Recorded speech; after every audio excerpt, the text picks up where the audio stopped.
శ్రీ గురుభ్యో నమః. శ్రీ మహాగణపతి నమః. కుజ సంచారం అనేది మొదలవబోతుంది. రాబోతున్నటువంటి ఫిబ్రవరి 5వ తారీఖు నుంచి ఇక కుజ సంచారం మొదలవుతున్నది. ఇక కుజ సంచారం ఎప్పుడైతే స్టార్ట్ అవుతుందో 40 రోజుల పాటు కుజుడు మకర రాశిలోకి రాబోతున్నాడు. మకర రాశిలోకి వచ్చినటువంటి కుజుడు 40 రోజుల పాటు మకర రాశిలోనే కొనసాగబోతున్నాడు అన్నమాట. కుజుడు ఎటువంటి గ్రహం అనేది చూద్దాం. కుజుడు ప్రతి ఒక్కరి జీవితంలో వైవాహిక జీవితంలో ప్రభావితం అనేది ఎక్కువగా చేస్తూ ఉంటాడు. మనందరికీ తెలిసిందే. కుజదోషం అంటారు. కుజదోషం ఉన్నప్పుడు వివాహం డిలే అవుతుందని చెప్పి కొంతమంది అనుకుంటారు. కాకపోతే కుజదోషమే వివాహ డిలేకి కారణం కాదు. ఫస్ట్ ఆఫ్ ఆల్ శని యొక్క బలం కూడా ముఖ్య కారణంగా ఉంటుంది. అలాగే గురువు యొక్క స్థితిగతి రీత్యా కూడా వారికి వివాహం తొందరగా అవుతుందా లేటుగా అవుతుందా అని చెప్పి కూడా తెలుస్తూ ఉంటుంది. కుజ సంచారం గురించి మాట్లాడేటప్పుడు కుజుడు కొన్ని స్థానాల్లో యోగాన్ని ఎక్కువగా ఇస్తూ ఉంటాడు. 3, 6, 11 స్థానాల్లో అనుకూలమైనటువంటి ఫలితాలు కూడా ఇస్తాడనమాట. అదే వేరే యొక్క గ్రహాలు తన యొక్క జన్మరాశిలో ఎక్కడైతే సంచారం చేస్తున్నప్పుడు తనతో పాటు ఇంకో గ్రహం ఉంటే కుజుడు యోగాన్ని ఎక్కువగా ఇవ్వడం అన్నమాట. అలాగే ఎక్కువగా ప్రాబ్లం కూడా క్రియేట్ చేస్తూ ఉంటాడు. జన్మరాశిలో సంచారం చేసేటప్పుడు కూడా అనుకూలమైనటువంటి ఫలితాన్ని కుజుడు ఇవ్వడం అన్నమాట. అలాగే కుజుడు గురించి మాట్లాడితే కుజుడు చాలా కోపమైనటువంటి గ్రహం. అలాగే రజోగుణ కారకుడు అన్నమాట. అంటే ప్రేమకితో పాటు ఈర్ష్య ద్వేషాలకి గల కారకుడుగా కూడా తయారవుతాడు. మనిషికి ఈర్ష్య ద్వేషాలు పెంపొందించగలిగినటువంటి శక్తిని కూడా ఇస్తాడన్నమాట. అలాగే కుజుడు మంచి స్థానంలో ఉన్నప్పుడు చాలా మంచి స్థాయిలోకి తీసుకెళ్తాడు. ముఖ్యంగా ల్యాండ్ రిలేటెడ్ ఇన్వెస్ట్మెంట్స్లో కానీ లేకుండా ఉంటే బిజినెస్గా డెవలప్ అవడానికి కానీ కుజుడు చాలా యోగకారకుడు అన్నమాట. అంటే ఎవరికైతే కుజుడు మంచి స్థానంలో ఉంటే వాళ్ళకి రాజకీయ భవిష్యత్ అనేది చాలా ఎక్కువగా ఉంటుంది. ఇప్పుడు ఉన్నటువంటి రాజకీయ నాయకులు మనం చూసినట్లయితే వారి యొక్క ఆహార్యం చూస్తేనే మనం చెప్పేయచ్చు అన్నమాట. వీరు కుజుడు యొక్క ప్రభావం ఉందా లేకంటే రవి యొక్క ప్రభావం ఉందా అనేది కూడా చెప్పవచ్చు. కుజుడు రవి వీళ్ళిద్దరూ మేజర్ 2 ప్లానెట్స్ అన్నమాట. వీళ్ళిద్దరూ మంచి స్థానంలో ఉన్నప్పుడు రాజకీయ భవిష్యత్ అనేది చాలామందికి చాలా అనుకూలమైనటువంటి ఫలితాలను కూడా ఇవ్వగలుగుతుంది అన్నమాట. ఇప్పుడు నడుస్తున్నటువంటి కుజ సంచారం గురించి మనం మాట్లాడదాం. ఇప్పుడు ధనస్సు రాశిలో ఇప్పుడు ఉన్నటువంటి గ్రహస్థితి మనం చూద్దాం.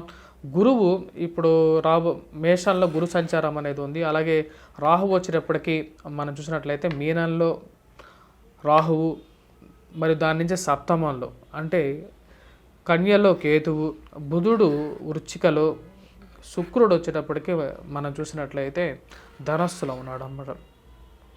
ధనస్సులో ఉన్నటువంటి శుక్రుడు ఎటువంటి ఫలితాన్ని ఇస్తాడని చెప్పి కూడా నేను చెప్పడం జరిగింది. మీరు ఆ యొక్క వీడియోస్ కూడా కావాలంటే మీరు వెళ్ళి చెక్ చేసుకోవచ్చు. బుధుడు కుజుడు రవి వచ్చేటప్పటికి మనం చూసినట్లయితే మకరంలోకి రావడం. అంటే ధనస్సులో ఉన్నటువంటి కుజుడు ఎవరైతే ఉన్నారో తను రాబోతున్నటువంటి స్థానం వచ్చేటప్పటికి మకరంలో రాబోతున్నాడు. కుజుడు రవికి మిత్రత్వం అనేది ఉంది. బుధుడితో కూడా మిత్రత్వం అనేది తక్కువగా ఉన్నప్పటికీ కుజుడికి సఖ్యత అనేది ఉందన్నమాట. శని కుంభంలో ఉన్నాడు. ఇప్పుడు ఇటువంటి గ్రహస్థితి ద్వాదశ రాశుల వారి మీద ఎటువంటి ప్రభావం చూస్తుంది అనేది కూడా చూద్దాం.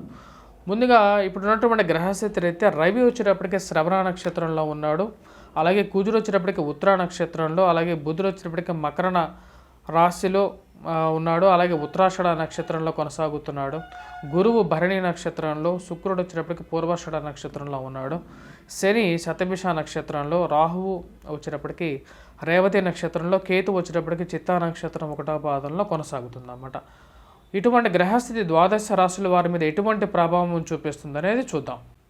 సింహరాశి వారికి వచ్చేటప్పటికి ఎటువంటి ఫలితాలు గోచరిస్తున్నాయో చూద్దాం. సింహరాశి వారిని మనం గమనించినట్లయితే సింహరాశి వారికి షష్టమంలో కుజ సంచారం అనేది ఉంది. పంచమం నుంచి కుజుడు షష్టమంలోకి వెళ్ళినప్పుడు కుజుడు పూర్తి యోగకారకుడిగా మారబోతున్నాడు అన్నమాట.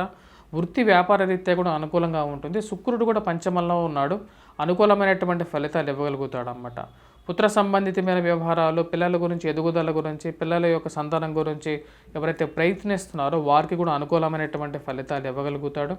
మరియు అలాగే షష్టమంలో ఉన్నటువంటి కుజుడు ఎటువంటి ఫలితాలు ఇస్తాడు అంటే ఈ యొక్క రాశి వారికి కుజుడు షష్టమంలో ఉన్నప్పుడు వృత్తిపరంగా అనుకూలంగా ఉంటుంది అన్నమాట. అంటే ప్రమోషన్స్ గురించి కానీ, ఇంక్రిమెంట్స్ గురించి కానీ, నూతన ఉద్యోగ ప్రయత్న సంబంధితమైన వ్యవహారాల్లో కానీ ఈ యొక్క రాశి వారికి అనుకూలమైనటువంటి ఫలితాలు గోచరిస్తున్నాయి అన్నమాట. సప్తమంలో ఉన్నటువంటి శని యొక్క దృష్టి వీరి మీద ఉన్నప్పటికీ కూడా ఈ యొక్క రాశి వారికి అనుకూలంగానే ఉంటుంది. కాకపోతే ఈ యొక్క రాశి వారు వచ్చేటప్పటికి కొద్దిగా కోపాన్ని తగ్గించుకోవాల్సినటువంటి ముఖ్యమైన సూచన. ధనస్థానంలో ఉన్నటువంటి కేతువు వీరిని అప్పుడప్పుడు కోపంతో మాట్లాడే విధంగా కూడా చేస్తుంటాడు. కాబట్టి ఆ యొక్క విషయాల్లో తగు జాగ్రత్తలు అనేది తీసుకొని వెళ్తూ ఉంటే వీరికి అనుకూలమైనటువంటి ఫలితాలు కూడా పొందగలుగుతారు. మరియు అదేవిధంగా ఈ యొక్క రాశి వారికి మనం చెప్పాలంటే రాజ్యస్థానంలో ఈ యొక్క రాశి వారికి మనం చెప్పాలంటే గురువు సరైన స్థానంలో లేడన్నమాట. రాబోతున్నటువంటి గ్రహస్థితి మార్పులో నెక్స్ట్ ఇయర్ నుంచి వీరికి ఇంకా అనుకూలంగా ఉంటుంది.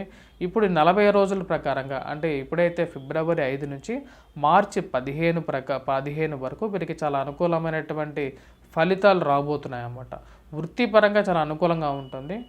నూతన ఉద్యోగ ప్రయత్న సంబంధితమైన వ్యవహారాలు ఎవరైతే చేయాలనుకుంటారో వారికి చాలా మంచి అనుకూలమైనటువంటి ఫలితాలు పొందగలుగుతారు. అలాగే ధన సంబంధితమైన వ్యవహారాలు, ఫైనాన్షియల్ ట్రాన్సాక్షన్స్ విషయాల్లో అనుకూలంగా ఉంటుంది. ఎవరైతే రాజకీయంలోకి ప్రవేశించాలి, రాజకీయ రంగంలో ముందుకు వెళ్ళాలి అని చెప్పి ప్రయత్నాలు చేసే వారికి కూడా అనుకూలించే విధంగా కుజుడు చాలా మంచి యోగ్యాన్ని ఇవ్వగలుగుతాడు. ఇక రాశిలో ఉన్నటువంటి విద్యార్థులకు ఎటువంటి ఫలితాలు వస్తున్నాయంటే విద్యార్థులకి అనుకూలమైనటువంటి ఫలితాలుగానే చెప్పచ్చు. పోటీ పరీక్షల కోసం ప్రిపేర్ అవుతున్నటువంటి వారు ఎవరైతే ఉన్నారో గవర్నమెంట్ రిలేటెడ్గా కానీ లేకపోతే నాన్ గవర్నమెంట్ రిలేటెడ్ ఎగ్జామ్స్ కానీ ప్రిపేర్ అవుతున్నటువంటి వారికి కూడా అనుకూలమైనటువంటి ఫలితాలు పొందగలుగుతారు. నూతనంగా బిజినెస్ స్టార్ట్ చేయాలనుకున్న వారు మీ జాతకరీత్యా కూడా ఒకసారి చూపించుకొని స్టార్ట్ చేయండి. కాకపోతే వీరికి అనుకూలమైనటువంటి ఫలితాలు కానీ గోచరిస్తుంది. వీరికి మంచి స్థానాల్లో కుజుడు ఉన్నందువల్ల అనుకూలించే విధమైనటువంటి గోచార రీత్యా ఈ రాశి వారికి మంచి అనుకూలమైనటువంటి ఫలితాలు పొందగలుగుతారు. విద్యార్థులతో పాటు వ్యాపారస్తులకు కూడా ఈ యొక్క నెల రాబోతు 40 రోజులు అంటే కుజ సంచారం మొదలైన తర్వాత 40 రోజులు అనుకూలమైనటువంటి ఫలితాలుగానే చెప్పచ్చు. కుజ సంచారం అనేది ఇప్పుడు ఒక్కొక్క రాశికి అనుకూలంగా ఉంటుంది, కొన్ని రాశులకు అనుకూలంగా కూడా ఉండదు అన్నమాట. అనుకూలంగా లేనటువంటి రాశులు ఎటువంటి పరిహారాలు చేసుకోవాలి అనేది చూద్దాం. ముఖ్యంగా వచ్చేటప్పటికి కుజుడు కొన్ని స్థానాలను యోగిస్తాడు. కాబట్టి కుజుడు యోగాన్ని సరిగా ఇవ్వనప్పుడు కుజగ్రహ ఆరాధన మంత్రజపం అనేది చేసుకోవాలి. ముఖ్యంగా వచ్చేటప్పటికి ఎటువంటి ధారణ చేసుకోవాలి అంటే కుజగ్రహ శ్లోకాన్ని పఠించడం. నవగ్రహాల్లో కుజగ్రహ శ్లోకాన్ని పఠించవచ్చు. అమ్మవారిని పూజించవచ్చు.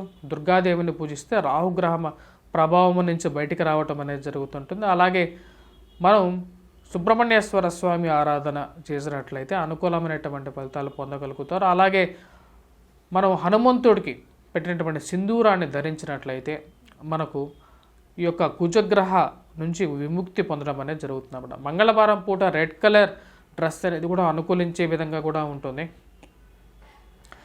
ఇవి ఆరోగ్య రీత్యా కూడా అనుకూలించే విధంగా ఉంటుంది అన్నమాట. కుజుడు సరిగా లేనప్పుడు వివాహ ప్రయత్న సంబంధితమైన వ్యవహారాలు కూడా అంతగా అనుకూలించవు అన్నమాట. కాబట్టి ఈ యొక్క పరిహారాలు చేసుకోండి. స్వస్తి. Please do subscribe and share.